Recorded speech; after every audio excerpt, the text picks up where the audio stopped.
I understand how difficult it could be to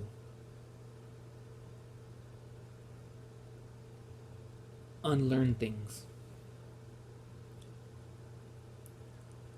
and how offensive it could be for someone to tell you that your beliefs are a lie. And this is why we have to understand and have compassion and go through the steps that we do to get somebody from that place where they are to a place where they can be better, is because it is not a question of want or a question of lack of ability, but it's a physical restraint. So if I gave you a guitar and told you to play it, you most likely couldn't, but you could if you put in the time, the effort to learn.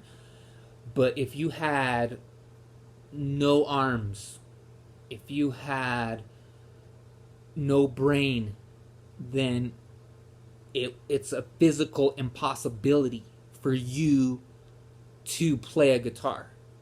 Okay? So this is the understanding that I have when I come into this, is that somebody has to come to a position in their life where they realize that everything that they know makes them dumb. So when I finally find somebody who is either so desperate or just fed up that they are willing to give up those ideas, those beliefs, those instructions that they've been given, so that it becomes more feasible for them to gain that understanding that helps them release these ideas that they have. Because when you hold to beliefs so vigorously, so strongly, that your brain has a physical obstruction that enables it to rewire ideas.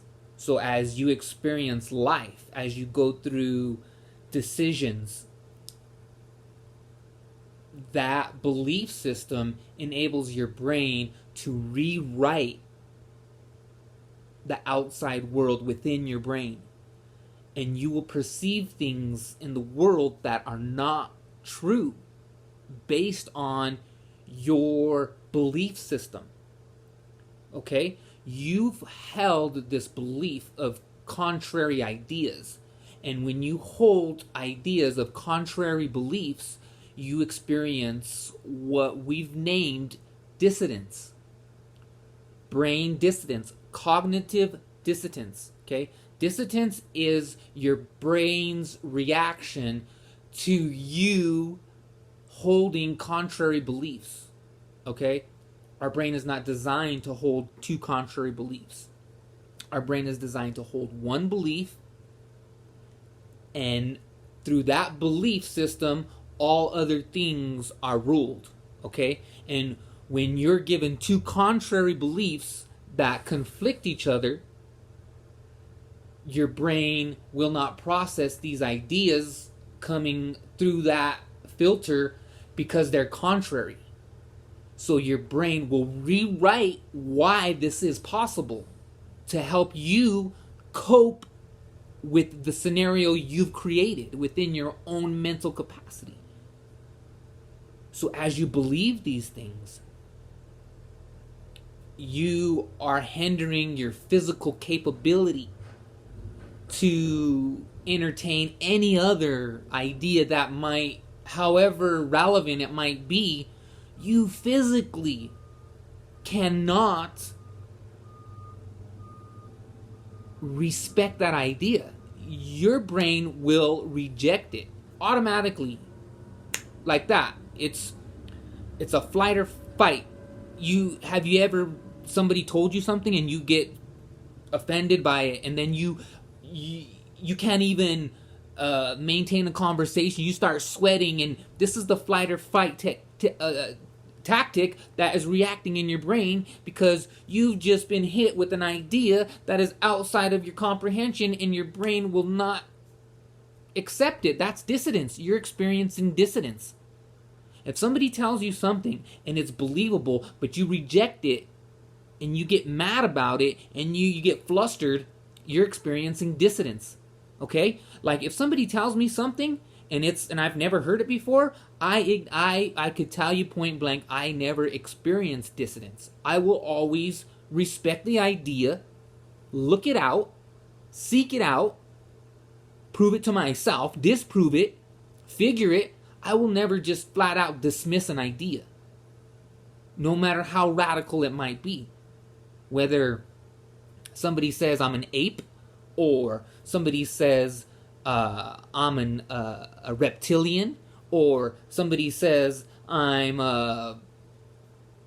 whatever it might be from any other place, I'll find that. And I'll show them, look, this is the research on that, and this is how it proves the fact that what I'm stating is true, and what you're believing, or what somebody is telling you, is merely a made-up concept, or a construct that they've put together. These ideas are out there by the millions, right? We all got assholes, and they all stink, right? So, to enable yourself to better yourself, you have to release these ideas that have been given to you through centuries upon centuries of lies. If somebody tells you something over and over and over and over and over and over again, pretty soon you're going to take it for the truth. Unless you do your due diligence and prove to yourself what's true. This is the problem. Everybody's going to that higher up and saying that person knows, so I should respect what he has to say and take it as truth. No, do your due diligence. Go find out that dude is saying that because this happened in this situation, and he's trying to prove something because he believes this situation in order to prove out what he's trying to accomplish. That's why he says what he says when he's going to say it, why he says what he's saying when he's going to say it to you in a particular way. It has nothing to do with the truth, the belief, or even the rationale of the person. He's actually just saying something in that particular time to get something accomplished. And unless you're actually thinking, perceiving, taking the steps in order to make what is true fathomable to you, all you're going to do is go with what the next person is saying and believe that. There comes a point in your life when you have to. If not, you're a victim of your own demise. And this is why ignorance is bliss.